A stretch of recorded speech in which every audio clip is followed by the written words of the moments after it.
क्योंकि मंजिल उन्हीं को मिलती है जिनके हौसलों में जान होती है। पंख फड़फड़ाने से कुछ नहीं होता, हौसलों में उड़ान होती है। कि अब की बार 400 पार, उस तरीके से मैं ज़िले में घोषणा कर दिया हूँ कि अब की बार गुरुजी का 4 लाख पार। अगर ईवीएम जो है इधर उधर कुछ नहीं दिखाई दिया तो निश्चित ही हम 1 लाख वोट से पार जरूर होंगे, ये हमारा वादा है।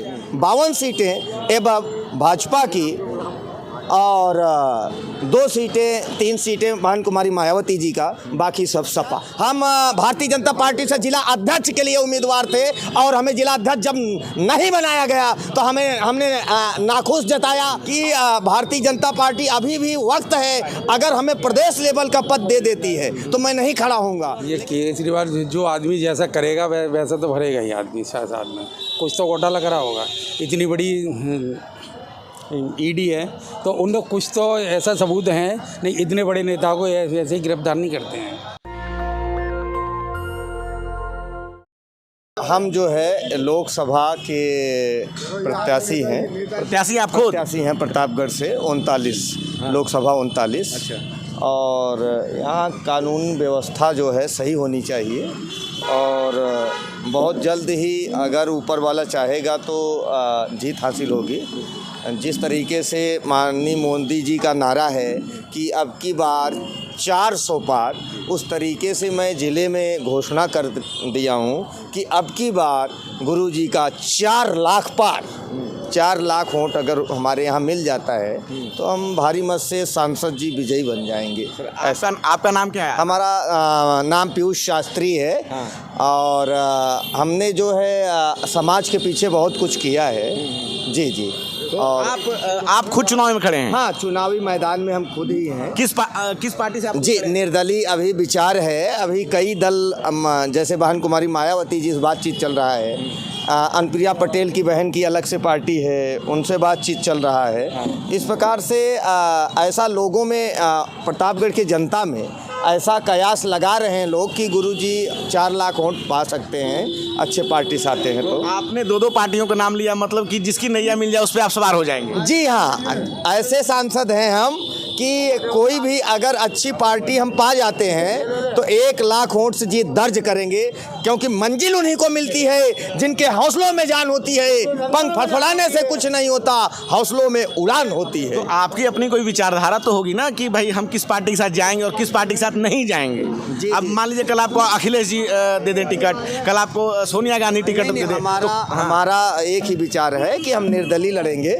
या अगर बहन कुमारी मायावती जी टिकट दे देती हैं तो हम उससे लड़ेंगे। तो बस ठीक है। अगर मान लीजिए आप निर्दलीय लड़ते हैं और फिर आपको समर्थन देने की बारी आती है तो आप किस पार्टी को समर्थन देंगे? जी हाँ, अगर समर्थन की बात, अगर कल को आप चुनाव जीतने के बाद अगर बात आती है तो आप सोनिया गांधी जी अगर मान लीजिए आपको बुलाती हैं और दूसरी तरफ आपको मोदी जी अपने पार्टी में बुलाते हैं तो कहाँ जाएंगे आप? जी जी हाँ, तो वो जाहिर सी बात है कि उस समय हम फैसला कर पाएंगे कि किस पार्टी में हम जाएंगे। वो विचार हमारा थोड़ा उस समय अलग रहेगा।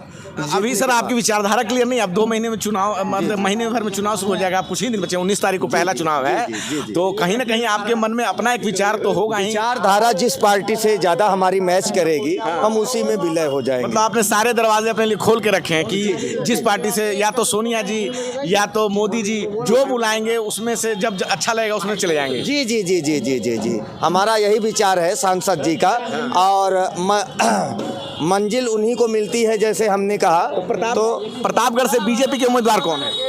हाँ, भाजपा के उम्मीदवार संगम लाल गुप्ता हैं, जिनको दोबारा टिकट दिया गया है। इससे जनता में नाराजगी काफ़ी भारी मात्रा में देखने को मिल रही है और वहाँ की जनता जो है उनको नकार दिया है। संगम लाल गुप्ता जी जो प्रतापगढ़ से बीजेपी से उनको टिकट, संगम लाल से काफ़ी नाखुश है और मना कर दिया है जनता वहाँ की कि सवर्ण पूरी जनता उनसे खपा है। तो इस कारण से हमारी बातचीत तो मनोज जी के भी यहाँ, मनोज तिवारी जी से भी जल्दी ही होगी। और मतलब ये देखा जा रहा है कि भारतीय जनता पार्टी हमारे ज़िले में, प्रतापगढ़ ज़िले में जो है हारने के कगार पे है। जो टक्कर होगा ऐसा लग रहा है सपा और हमारा गुरुजी का होगा, बस हो गया। सपा और आपका? जी जी जी जी जी जी, दो कोणी में लड़ाई होगी। जी। मोदी जी तो कह रहे हैं कि अब की बार 400 पार। जी हाँ, अगर ईवीएम हम माना जा रहा है कि नेताजी का ज़्यादा तो फिर फेस बदल नहीं हो सकता, लेकिन 10% कुछ ऐसा लग रहा है ईवीएम में, जैसे 200-400 500 1000 का वोटिंग का इधर उधर हो सकता है, ज़्यादा कुछ नहीं किया जा सकता। तो अगर ईवीएम जो है इधर उधर कुछ नहीं दिखाई दिया तो निश्चित ही हम 1 लाख वोट से पार जरूर होंगे, ये हमारा वादा है। यूपी में 80 सीटों पे चुनाव होने जा रहा है, क्या लगता है भाजपा या सपा कौन ज़्यादा सीटें लाएंगी? जी हाँ, आपने बहुत अच्छा प्रश्न किया। इसके कारण हम पूरे उत्तर प्रदेश में जाने जाते हैं भविष्यवाणी के कारण भी, और इसलिए हम संसद के मैदान में उतर रहे हैं, लोकसभा 39। और जहाँ तक है कि जो भविष्यवाणियाँ हैं 53 या 52 सीटें एवं भाजपा की, और 2 सीटें 3 सीटें बहन कुमारी मायावती जी का, बाकी सब सपा। बाकी सब सपा का? हाँ, बाकी सब सपा का। मतलब भाजपा को 50 सीटें, 15 सीटें, 14 15 12 लमसम पूरा इतना मिलना ही मिलना है सपा को।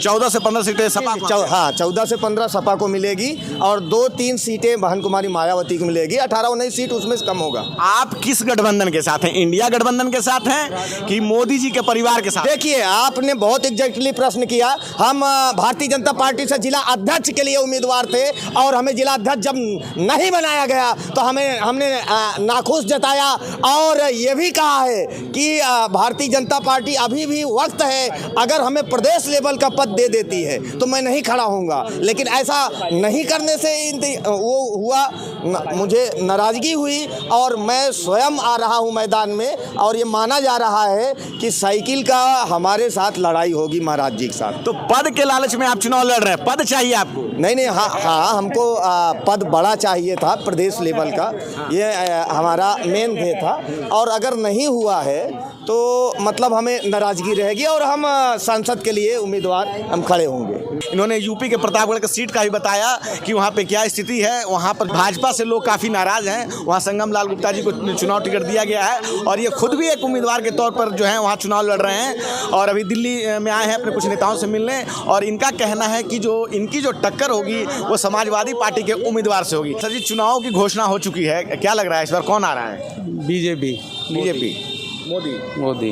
तो क्या कारण है आपको लग रहा है कि मोदी जी ही आएंगे? मोदी ने काफ़ी अच्छे काम करे हैं, इसका मोदी आता है आने की संभावना। जैसे कोई अच्छा काम आप बताइए अपने हिसाब से। मतलब पूरे भारत के अगर देखा जाए तो जो मोदी के जो काम हैं, जैसे राजनीति के बारे में ले लो, विदेशों में काफ़ी नाम है हमारे मोदी का, हमारे देश का काफ़ी अच्छा नाम चल रहा है, हर चीज़ के बारे में मोदी है बस। लेकिन अभी कुछ दिनों पहले दिल्ली में किसान लोग आए थे आंदोलन करने, किसानों की अपनी समस्या है, युवा लोग जो हैं वो रोज़गार के लिए परेशान हैं, उनका भी अपना चलता रहता है, विपक्ष जो है। और विपक्ष पे जो है अभी केजरीवाल जी को गिरफ्तार कर लिया गया है, तो इस पर आप क्या कहेंगे? ये केजरीवाल जो आदमी जैसा करेगा वैसा तो भरेगा ही आदमी साथ में, कुछ तो घोटाला करा होगा। इतनी बड़ी ईडी है तो उन लोग कुछ तो ऐसा सबूत हैं, नहीं इतने बड़े नेताओं को ऐसे ही गिरफ्तार नहीं करते हैं कोई भी। कुछ लोगों का कहना है कि जो भाजपा के जो नेता हैं, बहुत सारे ऐसे नेता हैं जो भाजपा में हैं, भ्रष्टाचार किए हुए हैं, लेकिन उनके खिलाफ कार्रवाई नहीं हो रही है, और जो विपक्ष के जो लोग हैं उनके ऊपर ही कार्रवाई हो रही है। नहीं, उनके खिलाफ अभी कार्रवाई नहीं हो रही। अगर कार्रवाई तो अगर उन पर केस हैं तो उन पर भी कार्रवाई होगी, चाहे विपक्ष के हों चाहे पक्ष के हों। ठीक, कुछ दिनों पहले जो है अजीत पवार महाराष्ट्र में हैं, और जो हेमंत बिश्वा शर्मा हैं जो आपको आसाम में मुख्यमंत्री हैं, इनके खिलाफ भी मामला, लेकिन वहाँ उन पे जो है कार्रवाई रुकी हुई है। ठीक है, या छगन भुजबल हैं, लेकिन विपक्ष पे जो है लगातार मोदी जी अपना वो मतलब भ्रष्टाचार को लेकर उन पे हमला कर रहे हैं, और उनकी गिरफ्तारियाँ हो रही हैं। नहीं, वैसे देखा जाए तो छगन भुजबल पे भी अभी है केस, और उन पे भी अजीत पवार पे छगन भुजबल पे कार्रवाई नहीं हो रही है। नहीं होगी कार्रवाई, अभी नहीं हो रही, बाद में होगी कार्रवाई तो ज़रूर। जनता कहती है कि जो बीजेपी में चला जाता है वो साफ हो जाता है। नहीं, कुछ ऐसा होता है, उनकी फाइलें दब गई होंगी, पर उनके खिलाफ भी कार्रवाई होगी जरूर। अच्छा, मोदी ने पहले ही संकेत दे दिए, कोई भी हो, विपक्ष का या पक्ष का, सब पे कार्रवाई होगी। केजरीवाल जी का जो इतना जन समर्थन अभी रैली हुआ 31 मार्च को, क्या तो उनकी संभावना है या नहीं? नहीं, यहाँ से तो कोई संभावना नहीं लग रही केजरीवाल की, क्योंकि उससे पहले जो 90% लोग पंजाब के ही थे। यहाँ जो रैली हुई है 90% तो लोग पंजाब के थे, 10% ही दिल्ली के थे। दिल्ली में भी जो है केजरीवाल जी ने काफ़ी कुछ सुविधाएं दी है, जैसे महिलाओं को बस फ्री किया है, लोगों को बिजली बिल 200 यूनिट फ्री है, जो आप लोगों का पानी का बिल आता था वो भी फ्री किया गया। तो क्या ये आपको सुविधाएं ठीक नहीं लग रही? नहीं, ये सुविधाएं तो ठीक लग रही हैं, पर और भी तो देखो गली मोहल्लों में, वैसे पहले कहते थे एमसीडी में बीजेपी की सरकार है, अब तो दोनों में सरकार उनकी है। रोड है देखो, पूरी दिल्ली की बाहर की रिंग रोड है देखो, और दिल्ली में भी देखो बहुत बुरा हाल है रोडों का वैसे भी।